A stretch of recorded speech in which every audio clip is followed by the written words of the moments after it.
In the House talk show. I'm your girl, Lady Merc in the house. And we got a very special guest in the building. My sister, my road dog, EJ. What up, what up, what up? What's happening, man? What's good with you, Merc? I like that. I don't know if that was introduction or not. But, welcome to In the House. I'm so happy you're here. I've been waiting for this moment for you to come on my show because you're just such an inspiration to the whole culture. For those who don't know, get hip. To be civil and civil wrongs, just the whole movement entirely, the whole brand. We won't get into that. I don't want to, rush into things so quickly, but stay tuned throughout the whole show. Today's topic is going to be about gun violence because there's just been multiple murders and killing, and no one is still being locked up for anything or have information about anything. So I just feel like we got to take a stand, and I'm willing to take a stand to talk about it because something got to be done, like, period. It's a conversation that we all need to have. So before I get all deep, I want to do a little Facebook. It's Leo season birthday shout outs. You just have recent birthdays, so happy belated birthday to you. Thank you. Okay. Do you have any personal bodies that you know that's a Leo that you want to give a birthday shout out to? Oh, happy birthday to Katira Love. Her birthday is actually today. Yep, I was about to say her too. Yeah, one of the best singers in the world. That's a fact. Facts. So she could definitely blow. Make sure y'all support her and her movement to the Apollo and everything like that. Yeah. And support her whole career in music. Like, she's definitely a great singer. I also have Rita Harris and Kenny Anderson. Happy birthday to you guys. Happy birthday. Keisha Lioness celebrated her birthday last week. I saw that. Happy birthday, Keish. She's so dope. She is super she's dope also. So dope and so many different attributes. So salute to you. Fact. Salute to you guys. Celebrate, but be safe. All right, so we're going to get a little chitter-chat news, a little entertainment, gossip. I don't know if you guys heard, but Love and Hip Hop Atlanta star Carly Rae she made a big deal, $300K with Dr. Johnson, and it got a sex toy out. It's called the Stroker, okay? And she got basically a case made of her butt and her vagina. So people could actually, For how much? $70. It's going for $70. No, what was the deal for? The deal for $300,000, $300K. Yo, I get a mold of my shit. Yeah. $300,000. Mold me too. Straight up. But I was like, yo, that's a big deal. But my thing about it, she's a mother and she already had this presumption that she's a hoe and that she's not a great mom and that she's, the slut of ATL. And now she goes out here and do a sex toy deal. And it's like how she's perceived now to not only her daughter, but to the world. Well, I don't know. That's one way to open the market up. That's for sure. Yeah. If you're talking about me, let me create a product so you can talk about me more, and you're gonna give me money at the same time. And you're gonna still buy my shit. I like how you think, EJ, because they gonna talk about you regardless. That's a fact. That's just facts. So get your money. And also, since we're talking about, like I said, Leo season, my man Lil Uzi Vert just celebrated and threw a big extravagant party in NYC. But not only that, he dropped billions of dollars on old Mayweather Bugatti. I don't know how I feel buying another man's car, but that joint was a sweet ride. It was like a nice little red, white, custom-made type of Bugatti. But I don't know. He just could have bought his own. Why? I don't know why he bought Mayweather's, but I guess he wasn't driving it. So he ain't gonna drive it either, though. People just do it for the fame and the look, and maybe because he just want to ball out for your birthday. Could just be about the perception. Though, you feel me? Definitely. That's where I'm at with it. Investing, you gotta make something worth your money and have something for your kids. You gonna ball out the car, then what? It's a liability. It ain't gonna make you no money. Yeah, exactly. How many times you gonna really drive it? But happy birthday anyway, Uzi Vert. I ain't hating on you. You balling, though. You don't gotta count your funds. There you go. That's how they become broke fast, though. A lot of these entertainers, they don't never stock or have a business plan outside just the media entertainment. So that's true. They just eat the money up fast. It's everyone get rich quick, but it ain't like that. So anyway, we're gonna get into our topic. It's all about gun violence, hands up, don't shoot, everything that's around it. And I'm gonna break it down to the T because a lot of people don't even realize, like, I'm coming from the old school where we used to throw hands and fight, like, but no one's even taught that aspect anymore. I don't think personally, like, kids don't even know what fighting is for. I mean, girls sometimes fight more than dudes, but dudes mainly go to straight to a weapon. And it's just a lot of killing that's going on, especially in Baltimore at this time, like constantly back. And it's no surprise. We all know what's going on, and no one's still saying nothing being done. No one's standing up. So it's just like, yo, I have to take a stand, being who I am, and I'm glad I got EJ on the show, and we're gonna definitely get into this topic. First of all, let me get your background opinion of how you feel about gun violence in general, especially in the city. Of course, I think that it's problematic. I think that we could probably stop gun violence by arming everybody in the city. So if everybody got a gun, you're less likely to get stuck up by a gun. So that's something that's plaguing Baltimore City right now. We aren't able to carry legally. Right.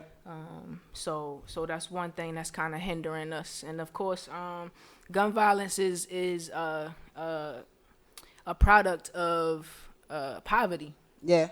Yeah. Absolutely. It's gun violence because people starving. People hungry. And it could go down to, all the way down to the drug trade. Now we fighting for territory. Gang violence, exactly. Territory. So it's multifaceted, for sure, and it can be stopped. I believe so. I believe that could be a resolution to gun violence, but it's gonna have to start within the homes, within the communities, exactly, and within ourselves. Yeah, absolutely. You hit it right on the nose, and I just trying to get to the back, real reason of the purpose of gun violence, like how it escalate from the 1990s to all the way to the 2000s, because we are considered most dangerous country out of all the countries, and you got to think about the Iraqis and so forth. But it's just why are we killing ourselves more than our enemies? We don't have no care for just United States as a whole. If I can say something real quick, it's something called crime by proximity, and you kill where you live. You know what I mean? So it's not That's just deep. Black on black crime is just a propaganda tool to make us look like, are we animals? Yeah, but exactly. really, in any neighborhood, whoever's in that neighborhood is going to be the victim of that crime. You know what I mean? So in all white neighborhoods, you got white people killing white people. Of course, in all black neighborhoods, you got black people killing black people. Crime by proximity. Right. And they don't really highlight as much, of course, our neighborhoods, black on black crime versus the white on white crime. But they are definitely white on white crimes. We know that for sure. A lot of them. They like to shoot up movie theaters and malls and shit like that. It's always extreme, right? It's nothing but... Who's to say we don't do things as extreme ourselves? We go around the hood and shoot up the whole block. You know what I mean? So sure, we gotta teach its own. But I think also, like you were saying before, the purpose of gun violence is having that power, and be able to get away with it. A lot of people feel like they can get away with it. That's why they kill multiple times. It's kind of like a drug, like a movie. Yeah, and they chase that. It's a high almost. Exactly. Especially if you get away with it. It's almost like, oh shit, I ain't get caught this time. I can my conscience be crazy, There's people walking around without a conscience though. That's crazy to me, and that's the part. How do you even have a conscience? Not even for your own people. But like you were saying, Maryland in general, we can't carry open guns, but at the same time, you can get registered, you can get permits. There's other way around it. I want to get into the homicide, specifically in Baltimore. Honestly, since 2017, U.S. marks the highest number of deaths by guns. Period. Like I said, from other countries, but in 2018, a lot of people in Baltimore, it was 40 deaths. Within a 3 months time, since June, it's been 40 deaths constantly, repeatedly, each and every day. And that has to be like some type of alert wake up call. Just a couple of days ago, I don't know if you guys heard, it was just like a state of address for the state that attorneys like called up instead of the mayor. But it was just like the fact that we have to put some type of state of emergency because this has to be something has to be done. Like no one's doing nothing. It's like frustrating, and more people just dying, and it's like, how can we get out of this death hole? You know what I mean? How can we save our people? Like, what better chance do we have? Like, what hope do we have in a sense? And you consider yourself as a hope dealer. Like, so I know. Yep. This is like hurting you, seeing your community and your people, especially doubt. Like kids, you know, innocent kids. Let's talk about the gun violence in school. Mm-hmm. Prime example. My main thing with the gun violence in school, how are these kids getting that much access? How you get access to get the weapons? Not only that, get away with like getting the weapons into the schools. Like how? Like what? Who's in charge here? Like, see, I think it all goes back to, you know, the home, the house. How is your child able to access a gun and within your living quarters, right? Yeah. If you keep your weapon safe and secure, there's no way that they should have access to that. They probably shouldn't even know that there is a weapon in the house in the first place. Exactly. So, you know, we got to make sure that our home is tight and that we are teaching our children the proper way. If they do know about a gun, they need to know how to hold the gun, shoot the gun properly. You know what I mean? Like, be properly trained. That's something that we aren't properly trained on as a people either. Based on what you're saying, how young is too young to teach a child a gun? I don't think. Hold a gun. I don't think there is a age that's too young. As long as if it's proper, if it's done properly. I mean, we are the only ones that have. We as a people are the only ones that have that stigma about, you know, guns in the household. Yeah. Other races, they teach their children from when they can stand, when they can at least have the ability to hold a gun. Yeah. Yeah. You know, it's well, I don't know if you've seen the meme, but it's a meme. It's a group of white children. Mm-hmm. They all holding guns, and it's a group of black girls, and they all twerking. Wow. You know what I'm saying? So it's like a difference in our homes. Mm-hmm. Yeah. That was deep. That's so true though, and that's how. So while our little girls are dancing and people are twerking to these songs and so forth, you know, their counterparts are training to kill. Yeah, and it's just like, I understand what you're saying. Like, you don't think it's too young of an age, but at the same time, I think it is, because and now, to your defense, you know, I know it's a war out here. Let's just be real. It's us against them. That's it. And, you know, you got to be, by any means necessary, prepared at all costs. You know, I get it. I understand, you know, black power. But at the same time, a lot of people are very ignorant, and no one's in the home to, like I said, properly train them. And they use it, like you said, improperly. And a lot of people commit suicide as well. Because they improperly trained. Even if they were properly trained, just to have that mentally, emotionally, preparing your mind to even go through the act of suicide, you shouldn't be nowhere near any weapons. You know what I mean? Just to have that type of structure and guidance in their homes. And it's like 75% of people that commit suicide with guns more than just regular gun violence. Like, you know what I mean? So that's a wake-up call within itself. And most of them teens. Yeah, that's heavy. And kids, exactly. And we shouldn't, like you said, hide the weapons, hide the guns, get it safe, put it underneath the basement. I don't know, whatever you gotta do. But like most kids, that's like at the age of 9, 10, already know where your stash at. Yep, they do. And they know watch why? you. I remember as a kid just going and hunting, trying to look in the cuts and crevices of my parents' closets and stuff like that, just to see what was in there. Yeah. And I found my parents' gun. Right. You know, I didn't touch it or anything like that, but I knew where it was. I knew it was in the house.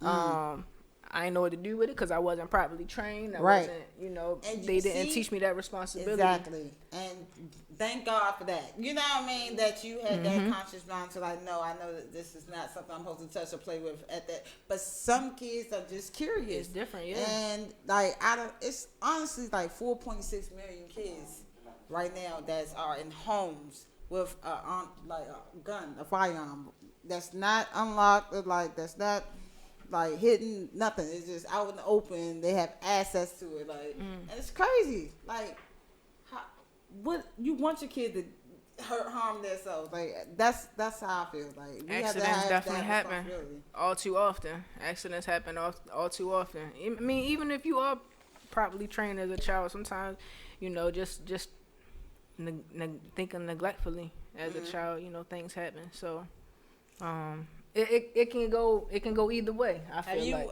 like personally witnessed gun violence throughout growing up? I have. Not really directly. Okay. My stepmother's sister was murdered by her boyfriend when I was young. But again, that wasn't like my blood family. Right. I get it. And I mean, I got cousins that's right. on the other end. So how was that impact? You know, even though they wasn't close folks, or you just knew them, or whatever the case may be, that you still had some type of impact of the violence. Like, how did that affect you growing up and being in the community as much as you are openly and freely, you know, with kind of fearless in a sense? You know, seeing how it affected my cousins, right? You know, that kind of took a toll on me, and I knew that, you know, growing up without a parent or dealing with gun violence is like something that's traumatic. It's a traumatic experience, right? Yeah. And absolutely. You know, I kind of keep that in the back of my mind as I go through trauma. As I go through, you know, my community initiatives and whatnot. But I try not to like live in fear at the same time. You know, while I'm out doing my thing, while I'm just living my life, I try not to think about, you know, what could happen. Exactly. I think about protecting myself, you know, first and foremost, and just being conscious of my surroundings, so that if I see anything that you know has a slight inkling of something about to pop off, look, I'm already aware. Yo, come on, let's go. I got you. Nah, I feel that, and I think a lot of people need to educate themselves more about like the gun laws. I got some tips for y'all. Don't worry, and how to register a gun. But I want to get your open opinion of like, why do you think some people who are, like you said, doing positive things and uplifting people and actually just having their own business of their own, that's like an entrepreneur like yourself, and they kind of are the main ones who always get killed by like some bizarre situation? Yeah, we've seen that happen this year. Exactly. Twice, a few times this year, just recently actually. Right, exactly. Versus people who are already in the like drug or gang related gangs and still be on the block till they like 80, 90 years old, still doing the same thing. So I know we can't, you know, of course we're not God and anything like that, but I just want to get your opinion. Why do you think those people get God versus the others? You know, that's kind of a hard question to answer, right? Because I don't know the full scope of, you know, what happened in either of those cases. That's true. Right. There's always two sides of the story. But from what I see, it's a lot of jealousy. Exactly. It's a lot of hate. Exactly. You know, it's people that watch you and want what you want. Exactly. You know, they might not have as much ambition as you do, so they probably can't think that they can achieve the things or attain the things that you have. Hey. And ultimately, you know, they plot on people, and if you give them something to plot on, then, you know, unfortunately they're gonna come after that. It's unfortunate, but like that seems to be the case. I don't know.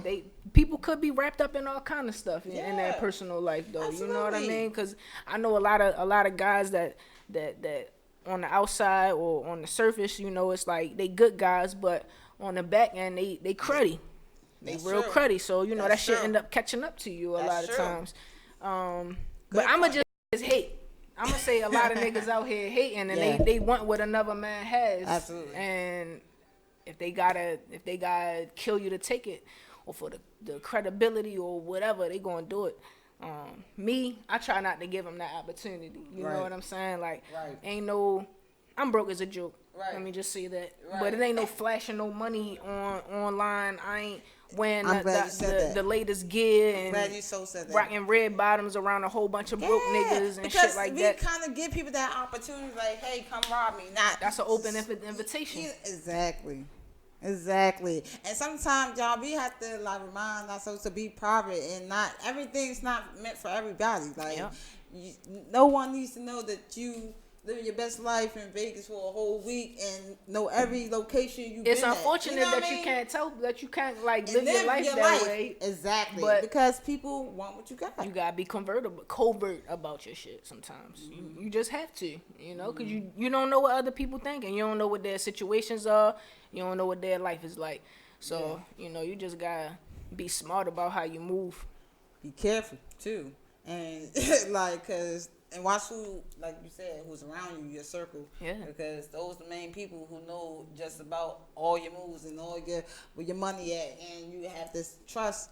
But we were just talking about trust issue last week. Like, some people will really take everything what you got and leave you for broke, and that's your shit. Like, you gotta protect yourself by any means. So definitely, very powerful.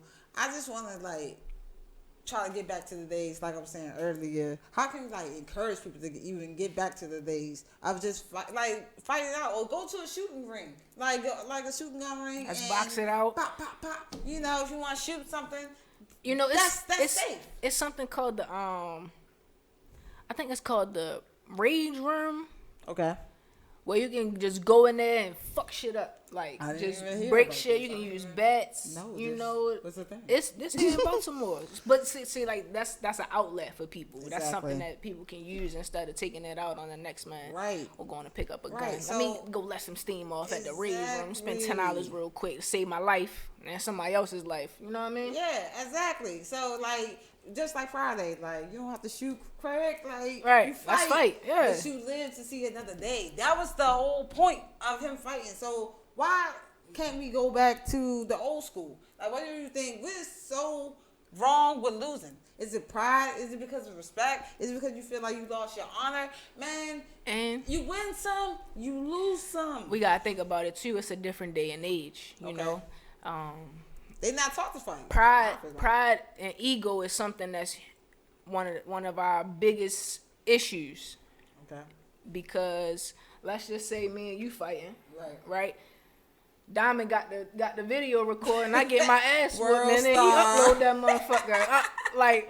I'm trying to kill somebody because my pride hurt. Yeah. You feel me? I can't let the whole world see me get my ass whooped. That's crazy. Now, back in the day, it was a little different. Right. You know, you get your ass whooped, the block know, the next block over probably know, and shit like that. But we can just fight again. We just gonna go at it again, and I'm gonna fight you until I win, type shit. At least that's how we used to think. Exactly. But it's different now because now, you know, that fight them been blasted to 1.2 million people. You know what I mean? There's 2 million people that done seen you get your ass whooped. Yeah. And it ain't just the next fight might not be caught on video. So now if you won, you went back and fight and you won, it ain't no proof of that shit. See, and that's why people mind is and priorities already messed up right now. Because y'all worry about the wrong thing. Y'all worry about impressing people and having the perspective that you perfect and like you good and your shit stink. Like, it's pride and ego, man. You know, that's something we that talk about that on my show too. Yeah, man. Because it's a social issue, and y'all need to get it together. And that's why people are losing their lives, like, each and every day, especially like in domestic violence, like I said, suicide, just school violence, everywhere. Do you think we should have like metal detectors in school, or do you think like people should get like pat down? It should not be like. I'm 50-50 about that. Before you answer, I'm 50-50. I say yes and no. Yes, because it's been numerous and just countless of incidents of school, you know, gun violence and kids just really innocent. Somebody babies. Walked into Douglas and shot one of the teachers. Gone. Okay, like students sometimes. Bring in the weapons. Man, I I can't say that we need to criminalize our children like I that feel as that. a whole. I feel that. That's You why I know? say it's 50-50. I understand that. Yeah, I get that. that's 'Cause I really the love kids biggest too. thing.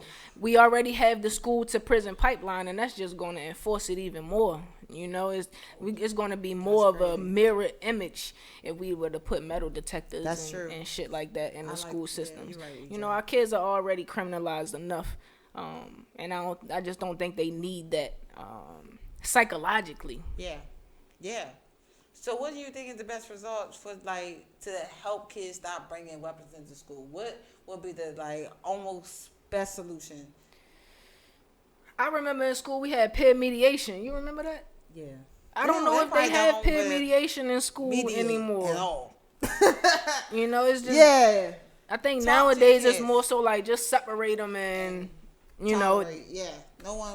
Yeah. Yeah. the issue is apparently the issue is supposed to be miraculously Worked out. resolved, but you know, peer mediation was one of the things where you know we all sit down. Exactly. Me, my enemy Right. or my foe at the And the time, mediator. and the mediator, Yeah. and we gonna talk it out. We gonna figure Yeah. out a solution. We gonna figure out why we even here in Exactly. the first place, and then how we can Exactly. move forward. So you know, We I don't know gotta if go those. back to our roots, people, man. For real, man. Like we really got to resort to our old kind of style. Cause wasn't broke, don't fix it. And now we like losing ourselves even more to this day. Like it's sad. Like I'm getting scared for us. Like it makes you worry. More of our children have ego issues, you know, so that's probably another thing. Bullying is a really big thing in the schools And now. that's why suicide And so high. it don't just stay at home. It don't just stay at school. You know, they bring that shit home now with them because you can get bullied online too. Yep. They bully your Instagram, your Twitter, or whatever. You still getting the same treatment as when you in school. So that's why, like, you know, suicide is big for children now also because you know now they can't even escape the shit for a couple hours anymore. It's just a constant bombardment of turmoil. So you know, if we can figure out how to rectify that, then I think we have a chance of saving our babies and not necessarily having to put metal detectors in their schools. Yeah, I believe in that, and I hope y'all take note. Whoever teaches, take this note. Like seriously, apply this into your school system because we got to take, like I said, organization of people to Check get this out. involved. I got a solution myself. Bring Be Civil there. Hey. We can do dance battles. They can dance it out. You know, we've been into the school system. I like that. You know, and the youth really they really enjoy. Yeah, they really enjoy it. You know what I'm saying? They really enjoy the essence of you know just battling it out and being in front of their peers and. You know, being able to show their skills, you know, and releasing that energy, that built up energy that they got from a stressful school day or whatever. Yeah.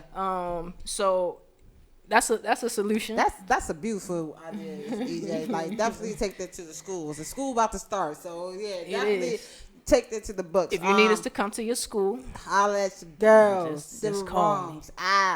So I'm gonna be honest. I never shot a gun before. Okay.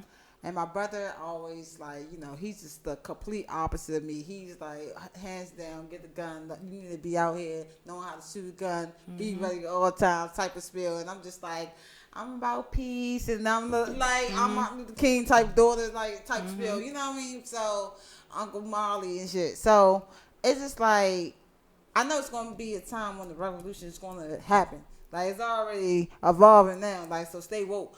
But it's gonna be a time when we gonna be really at war, and it's not gonna be blacks and whites. It's gonna be them against us, and that's just real against fake. Like That's it's a just fact.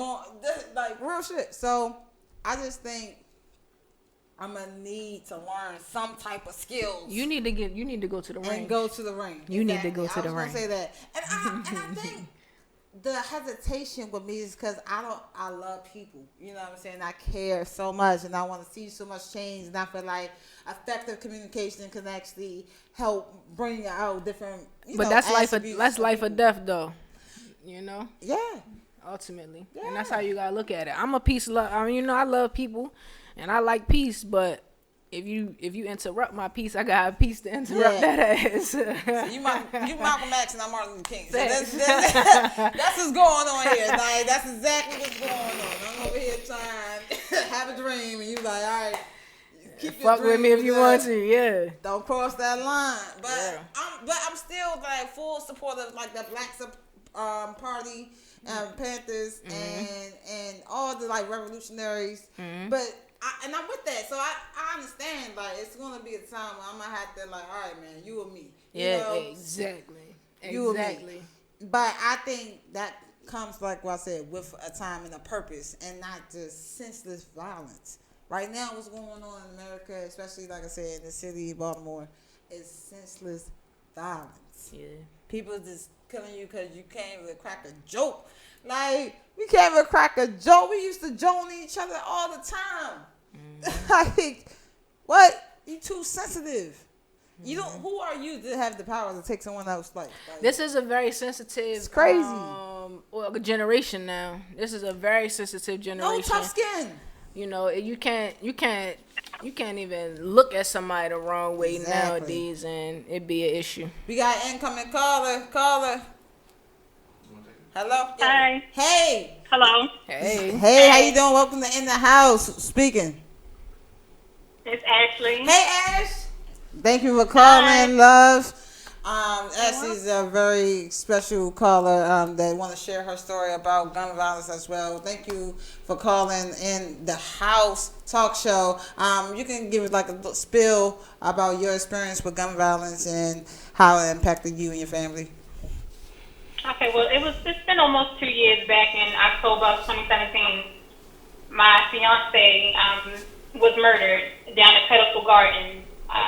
He was working. He was a security officer. He was in the community, just picking up a little part-time job, and he was murdered for no reason at all. And I can say that has truly, impacted my life and my children's life, and in a not so great way, because it makes you look at the city in a totally different light. Mm-hmm. When you have a person out here who is for the community, for his people, right? The children, and you want to make a difference. And it's so crazy because that's something that we talked about all the time. The gun violence. How it's not getting no better. It's becoming a new norm. Mm-hmm. And just in an instance, his life was taken by another young black man. For no reason at all. So, and I don't think that people understand that after it happens, who has to deal with it. Right. I find that as an adult, you cope with things a little better, but when there are children involved, right. Who's there to help those children to get through and get them to understand what death is. And I seen my dad's picture on Instagram and things like that. Look what happened. Why? Yeah. So that's always the sad part, and there's no thought process. Wow. You tend to want to understand. Right. And you always want to have that question, why? Right. Why him? And not to take away from anybody else's situation, but that was just something that I always had in my head. Why him? Right. Yeah. What did he do wrong? Exactly. Mm-hmm. Because like I said, he was out here in the community, doing his thing. It was his people, by any means. Yeah. Yeah. Well, I remember that story. I remember that story. Can you tell us his name so we can honor him? Reginald Jefferson. Rest in peace, Reginald Jefferson. Man, sorry to hear that again, Ashley. Go ahead. No, the thing, we make sure we continue to speak his name. That's right. And his work won't go in vain. That's right. Absolutely. And I encourage my children to do it all the time. We pour libations, we honor him. Yeah. Because he was a great man. Mm-hmm. Absolutely. And do you think the police helped you in any way to help you resolve the case of your fiance? So honestly, I have mixed emotions when it comes to police officers and detectives. And I say this because when it initially happens, they come to your home, They let you know what's going on. And if you're not a person who cares about your loved one, it will slowly fade away. Okay. So I feel that, it was solely up to us as a family. And it wasn't just, just me by myself. Right. But it's solely up to us as a family to stay on the police officers. Because we know crime is high. Right. Yeah. Right. So, but I do feel like, if you don't stay on them, you won't get what you need. Your questions will never get answered. Yeah. Yeah. So yeah, like, I know, like, it's just, staying on them. Like, you got to pressure them. Just like you want them to pressure witnesses and things like that. It's kind of like you can't stop. You cannot stop. Wow. So you gotta stay on them, because I do feel like, because they so numb to it. Yeah. Yeah. Exactly. They so numb to it. Mm. So it's kind of like, all right, I'll deal with that when I can. Right. But you, as that family member, It's an urgency. no, I got to stay on you. Yeah. I'm gonna blow your phone up. Mm-hmm. I'm gonna do what I have to do. I don't care if I got city council, and we've been through all that. Talking to city council members, Wow. mayor, all of that. Wow. But that's what you have. That's what you have to do, and it's sad that you have to go to those lengths, but it's necessary. Yeah. Absolutely. Because if not, it's going. You got a cold case. It's no new leads and things like that. And I want answers. Absolutely. And everybody's family should fight. Fight for those answers. Get what you need. Mm-hmm. You need your closure. Mm-hmm.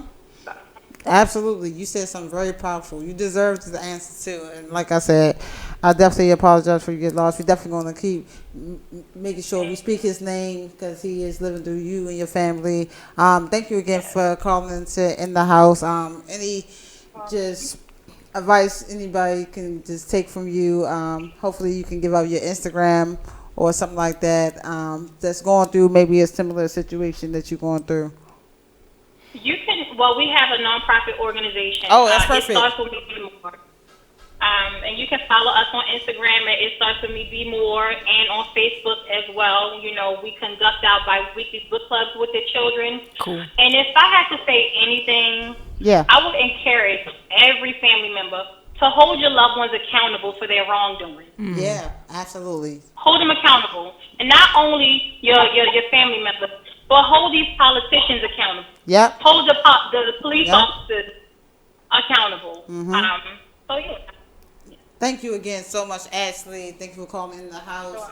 I'll hit you up later. Appreciate you. Woo, rest in peace, Reginald. Yeah. Yes. So that's very. Listening to our deep. story made me remember one of my cousins, my favorite cousin actually, was shot 7 times back in 2015. Damn, I'm sorry, bro. That's crazy. They tried to rob him for his scooter by Bon Secours, right? Shot him up in the alley. Luckily, he was a fat dude, so he lived. Okay. But we couldn't find him for like 2 days. Wow. We could not find him because the hospitals didn't say, they didn't notify us. Yeah. And you know why? Wow. Because he didn't have insurance. Ah. So he was sitting in Damn. ICU for 2 days Hurt. without us knowing, all because he didn't have insurance. That's Luckily, crazy. he made it. Shout out to my cousin. He already knew what it is. Yo. That is crazy. Like, someone's really in debt, and because I ain't got insurance, you gonna save my They life? stabilized them. They stabilized them Enough. so that Just enough. until the family was notified. That's crazy, yo. That's crazy. Like, we have to do better. And not only that, We gotta do better. the case went to trial. Okay. Right. He remembered what the guys looked like. Good. Right. Yeah. And they both got off. Because the jury thought that my cousin was involved with drugs, but he wasn't. Not at all. So they both walking around scot-free right now. And yo, that's crazy. Like, that makes you want to go be violent. You know what I mean? Because, like, you really just did all that and justice still not served. Like, we got, like she said, hold all these politicians accountable. Yep. Like, And each seriously. other. I like each other. Yeah. Yeah, and stop with this no snitching rules. Like, I understand, like, all right, because one side. Niggas don't even understand the stop snitching rule. They just think Try that explaining it it, applies to everybody, but See, it doesn't. thank In my you. cousin's case, that's not snitching. My nigga, you shot me. Yep. Fucking, I ain't, I didn't do anything to warrant it. So of course I'm gonna point you out. Exactly. Because I want justice to be served. Exactly. Now, if we did a crime together, right? If we did a crime together, I ain't snitching. and That's different. and I got locked up, and then I told them your name, that's snitching. Exactly. See? And then when I get out, I'm gonna have to go to EJ like, yo, why you snitch? It's gonna be a whole situation. No, but the point is, it's rules to this. It's a difference, to this man. shit. Like, Yeah. it's definitely difference, and you have to know the difference. So those of you who definitely don't know the gun laws, please look them up. But you have to purchase a permit. It's a requirement. Cannot like carry an open gun or a concealed weapon if it's not registered or permitted. Register your gun. Please register your gun. I know some people don't own their own gun. I know all about that because you ain't trying to get jammed up with the. Yeah, we already know. But just to be on the safe side, if you're going to use it, and if you even get line of duty or just have some protection, just make sure you covered so you don't have to be jammed up. Like, It's 5 years if you get caught without it registered. for what? Mandatory. Mandatory. Like, seriously. And then if you want to register a gun, like, you got to go do some training. Like, a good 16 hours, I believe. I ain't never been to it, but I looked it up. So, y'all ever want to get registered a gun, go through the training first so you can know how to shoot the gun and unload, like a little movie, make the drop. Hey, yo. And the clip, get the one out the chamber. That's what they call it. Yeah, reload in seconds. You can tell exactly. So I'm gonna learn from EJ because she's gonna teach me, and then I'm gonna be certified. We're gonna go to the gun ring and bang, chitty, bang, bang. We out here, all right. So just like I said, protect yourself, defend yourself, do what you gotta do, but stop all this senseless violence. This has to stop, especially in your schools, especially for the little infants and the young ones. Suicides, man. Life is so much worth living for. Like, you're beautiful. Just keep pushing. And just hide your gun, hide your wives, hide your husband, hide Tough your kids. times don't last always. Yeah. Like, make sure you just, like I said, be overall careful.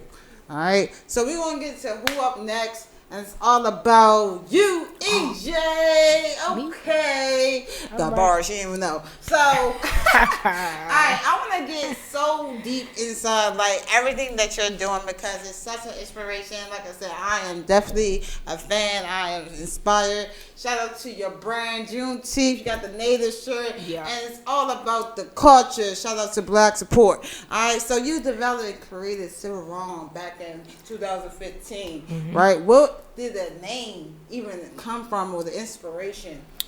So I've always liked oxymorons. Okay. So I was just trying to figure out a way to express fully, like, encapsulate what I was trying to express in my brain.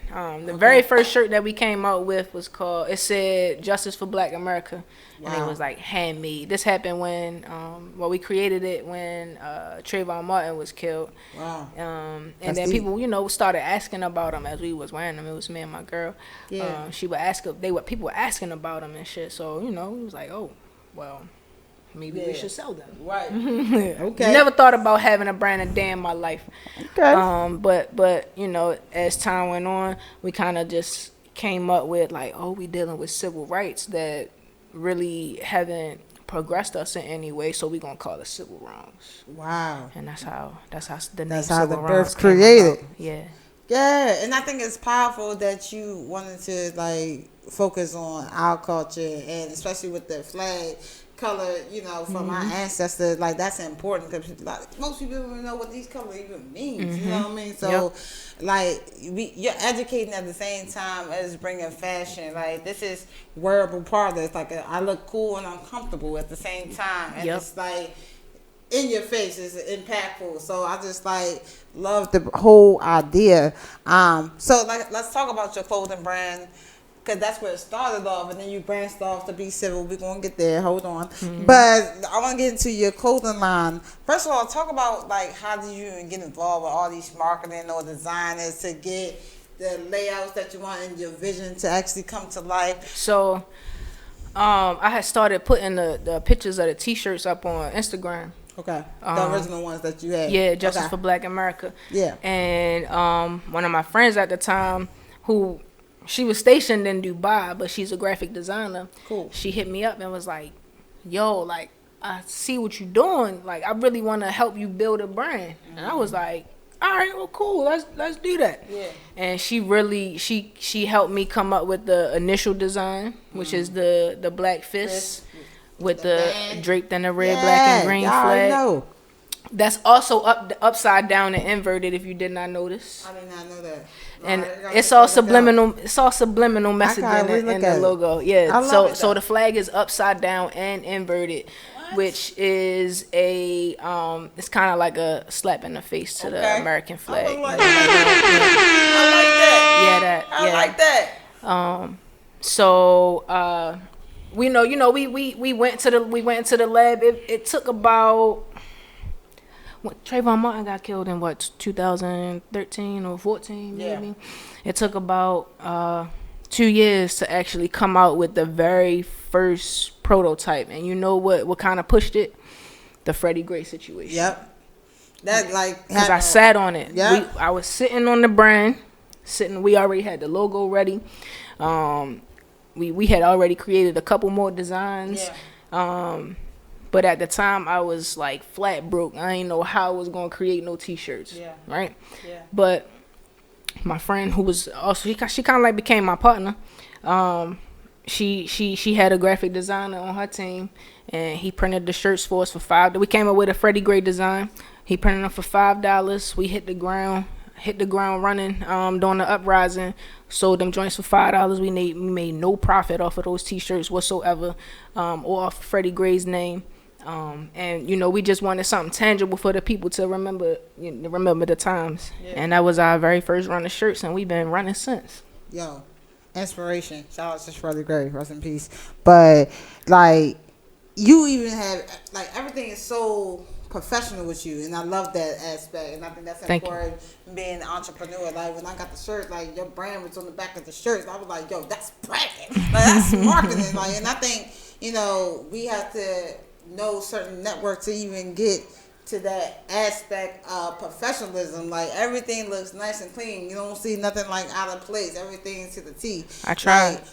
How do you even know these people? Like networking is so important. I even want to ask for other clothing line designers or who want to be inside that entrepreneurship of having their own clothing design. What advice can you give them of how to get started? What major steps do they need to do? So the I had help, man. That's one of the main things. I had help. The stuff that you see, I didn't do all of this by myself. Yeah. There's no way that I would have been able to make all of this happen by myself. Absolutely. No way whatsoever. So having, like you said, having a team is one of the main things. Absolutely. We had a good printer on deck that was ready to go when we was ready to pull the trigger. And he was reasonable in price. Mm-hmm. So we just started investing in ourselves, creating 6 shirts here, 12 shirts here, you know what I mean? Yeah. Something that's affordable for us. And then we can turn around, we can flip that, sell it, flip it, and make some more. Right. And then you get a trademark or LLC for your business. How did that all thing go? Or you just thugging it? What's going on? I'm not just thugging it. I was like, those At one point, I was just thugging it. Okay. I don't know if you know, but it's something called the poor man's copyright. Okay. Nice. And if you do not know what the poor man's copyright is, you print out your logo, you mail it to yourself, and you never open it. That's the poor man's copyright. So if you don't have money to copyright your logo or whatever name that you're using, make sure you print it out, mail it to yourself, and leave it sealed. Because when you mail something to yourself, you got the date stamp on the time stamp. Mm-hmm. So if you ever need to take that to court, you can say, "Hey, look, I created this in 2015. This is the proof right here. I never opened it."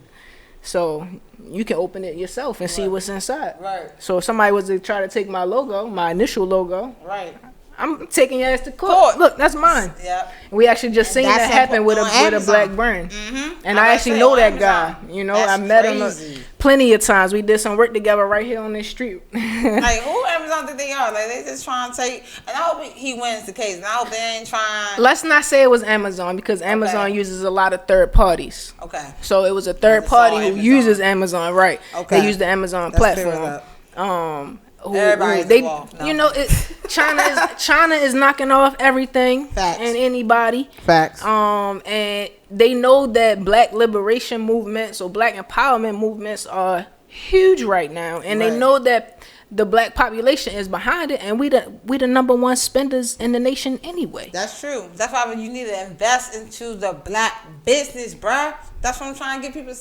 understand. Like, stop buying into all these white products. Like, that's not for us. It's not by us. Like, what happened to FUBU? No, it's still around.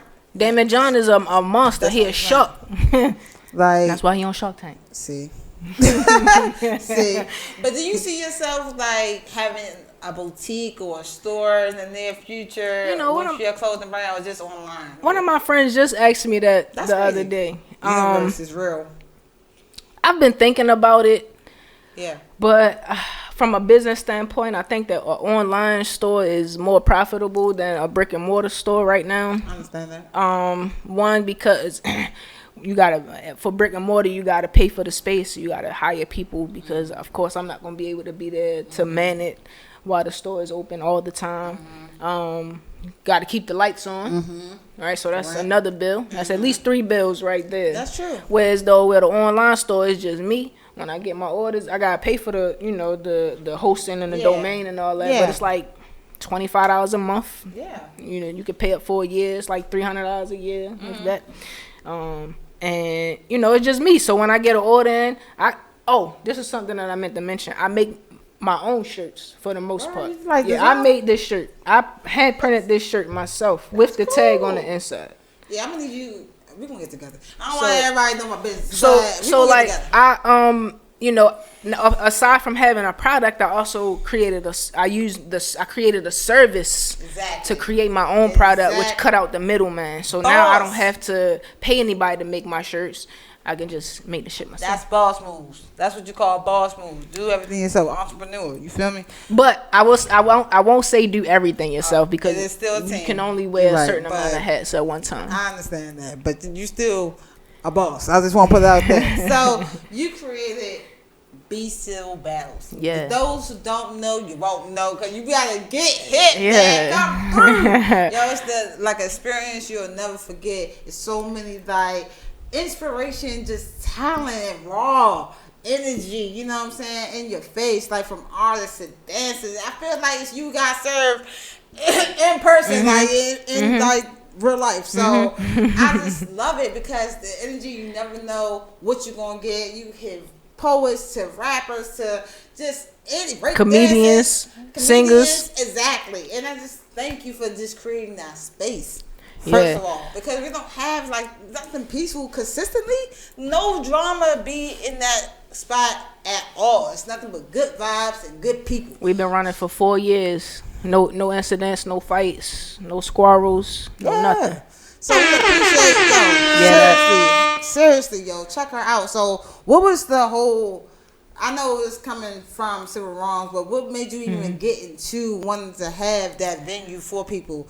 Because we definitely need it. Like I said, appreciate it. But tell me the purpose. A couple reasons. I created Be Civil Battles for a couple reasons. Yeah. And it all started because I was on the phone with one of my friends, and I was like, I always been a rap battle fan. Yeah. Right? And I was like, God damn, where all the rap battles at in the city? Like, I used to. I'm in 106 apartment. They used to like. Freestyle Friday. Freestyle Friday was lit. Yeah. And then Baltimore rap battles on YouTube. They used to be down Federal Hill. I used to love watching them. And of course, we got Pit Fights. Shout out to Pit Fights. Okay. They've been running for a long time in the city. Shout out to them. But it was like, yo, I can't just pull up to a rap battle event right now. No. I think Pit Fights had slowed down on the events at the time. And And I was like, damn, I really want to figure out how I can do this. But I'm not just going to do rap battles. I'm going to include dance battles in on it too. Exactly. Right? Exactly. And I knew that Be More Than Dance was out in the city doing their thing. Shout out to Be More Than Dance. Okay. Neek, my man Neek, always, he been running for like 10 plus years, doing this thing, putting the youth on and Let's go. Creating jobs, all of that. That's what's up. So like, you know, I was just, and then I had a bunch of friends who we was going to open mics like every night of the week, and it was like, yo, y'all not getting paid for none of this. Exactly. Y'all gotta get out paid here for your craft, bro. really putting on for and creating a show for people, and you ain't making no money. Exactly. So, my man KC, shout out to KC, he ended up, you know, he had a venue. So he was always, we had Fix Baltimore at the time, and Fix Baltimore was a community initiative where we was going around planting potholes and planting flowers in potholes, and we was doing community cleanups. That's what's up, man. Right? So the headquarters for Fix Baltimore, KC would always say, anytime y'all need it, just come Say the on, word, just do it. right. Just do it. Right. So I was like, shit, KC, I just thought about something. He was like, well, come on, let's do it. Yeah. Man, Neptune the poet, she was my very first feature. Super dope. Amazing spoken word artist. And man, we just been running since then. That was like November 2015. Yo, it's 2019 and still hitting. And they still ask for it like crazy. Yeah. Like, there's nothing like it. It's literally nothing like it. Shout out to my crowd, man. Shout out to all the participants. Shout out to the people that plug in and help me out. You know, my man Illustrate, my host Nova Gray, my DJ Fingers. You know, all of that. Shout out to Queen HD. I can't forget about her, because I went to Nova and Queen HD, and I'm like, because of course I ain't had no money. I'm like, yo, I don't know how I'm gonna make this idea or this event happen, but if you can do it for me for free a couple times, you know, we can make something. Yeah. We can make something out of it. And lo and behold, they was both like, "Man, I got you." Right. So you know, I'm forever indebted to them for that. They believe you. You gotta have that type of faith. That's really what it's about. You gotta have that type of faith with like friends. So like, and give that chance, man. You deserve that. We gotta support one another and see something that we don't see in ourselves yet. But like, give that person that opportunity. So I want to get into your real estate, hood estate, right? Hood estate agent. I like that. Yo, I was like, what nigga EJ do everything? This nigga. But first of all, I was just very surprised. I was like, I didn't even know she even liked selling houses. Like, I didn't even know she could do that. But I love it because you're doing it for the culture, though. I love it like it's your way. Like, it's like, it makes me want to get a house. Like, I feel like I can get a house now. You inspired. You probably can. But we don't have that type of inspiration, like, you know, when black people are really selling houses. We the one trying to get approved. You know what I'm saying? So that inspiration and that just visual. So let me talk about that for a minute. It's motivation, yo. I learned about wholesaling initially like 8 to 10 years ago. Yeah. Right? How old am I? What year is this? It's like 2019. Yeah, so like 8 to 10 years ago. Damn, I'm getting old. I don't know, bro. And I spent my last $500 to purchase this course. If you know who Mark Whitten is, he was promoting how to flip houses on World Star. Okay. Right. Spent my last $500 on this book to learn how to flip houses, because I'm like, man, I know I'm gonna make this money back. It's slight work. Like whenever I want to do something, I can do that shit. Yeah. That's just the God honest truth. Absolutely. Right. So I didn't make my money back from that shit. This book is phony. I'm not saying that. I'm joking. Go ahead. The information in the book is priceless. But is, you know, the way that it's sold to the public is like, oh, you're not gonna need no more money after that. Again. But that's not the case, because you need money to market your business. Exactly. You need money to start your business. Exactly. You know, you need money to do whatever else it needs to be done within to operate the business. Right. So I'm just thinking I'm gonna go get me a house, and I ain't gonna ever need any more money in order to do anything. Right. So I ended up getting deals under contract. You know what I mean? I ended up finding buyers to purchase houses and stuff like that. I got this close to doing the deal. Let me tell you how close I got. This was in like 2011, right? When I'm telling you, I was flat broke, yo. Like, I was banking on this money. Okay. This guy, I had signs on the side of my car, right? This guy called me. I was riding down 6795. He was like, "Look, I got a house for sale. I see the sign on the side of your car, and I need some help." I'm like, "All right, cool." So I go and sit down with him the next day. The house is right on Ricestown Road, right by Mondawmin. It's still sitting vacant to this day because we put it under contract. It was probably for like $10,000. The house is fucked up, like completely fucked up. The inside is. Can I cuss on here? Yeah, yes, okay, I'm sorry. The inside is like trash. Right. The roof is falling in. It need to be totally gutted out and rehab. Wow. I put it online. I marketed it right. I had somebody from New York come all the way down here. He looked at the house for like 3 or 4 hours, man. He was in there like really scoping out the layout of the house and everything. He was like, "I want it, but I don't want it for more than 5,000." Right, mind you, I had it under contract for 10,000, so that wasn't going to work. Yeah. So I call the seller. I'm like, "Look, I got somebody that's ready to purchase this house tomorrow. Will you take $3,000? Because of course I'm trying to make at least like $2,000 all the shit. Will you take $3,000 for it?" He like, "Yeah, I take 3,000. I'm like, "All right, cool." So I went on about my day. The next morning, I picked the buyer up from the hotel. We at the bank. The seller that I was working with, he called me. He said, "My lawyer said not to sell the house for $3,000. I'm like, "Oh my God." Mind you, the man is inside the bank about to pull the money out to buy the house cash like that, right? So, I made a mistake. I made a big business mistake. And you know what it was? Go, listen up. I didn't go back and get that new paperwork signed. Right? So since then, real estate has been on my mind because it's like, it ain't like I can't do it. Yeah. I know I can do it. Right. And I know I can reap the benefits from Absolutely. it. So 2 years ago, I went and got my real estate license. Yeah. Of course, you said you ain't know. I ain't tell nobody. I told no one. I kind of live my life on like I put a lot out there in the public, but it's a lot of shit I don't tell because I'd rather just keep it for everybody. We talked about that already. Exactly. So I sat on it for like a year and a half, and just earlier this year I was like, man, it's time to make it. Shorty, I've been moving. You hear me? I've been moving, created a brand around it. Yeah. And now we kind of like just. So what's the next big thing for you, EJ, in your business? Like, what's the next big moves that you got planned? I know you're going to still be in real estate, but just for your business in general. I ain't tell nobody this yet, but breaking news. Yeah, this breaking exclusive. I'm starting a trucking company, and I'm gonna be working with government contracts and moving shit across state lines. State to state. Sure. Yeah, so real estate is probably gonna play the back burner for a little bit. And of course I'm trying to take B Civil on the road, so that's something I'm trying to free up more of my time so that I can start putting more energy into B Civil again. Absolutely. I kind of step back just slightly so that the show is not redundant. I need to make sure that it's proper marketing and promotion involved with it. Exactly. So taking B Civil on the road is one of my main things. I've been trying to do that for 2 years. Try to tap into that school, like on some real stuff, because that was a great idea you had, and that's a great outlet. And dance is beautiful, and then it's expressed all over the country, and it's safe. Yep. So no one's getting killed at a dance hall, like seriously. But so I think you should definitely incorporate B Civil with that as well. So once again, shout out to you just being an entrepreneur. Inspiration.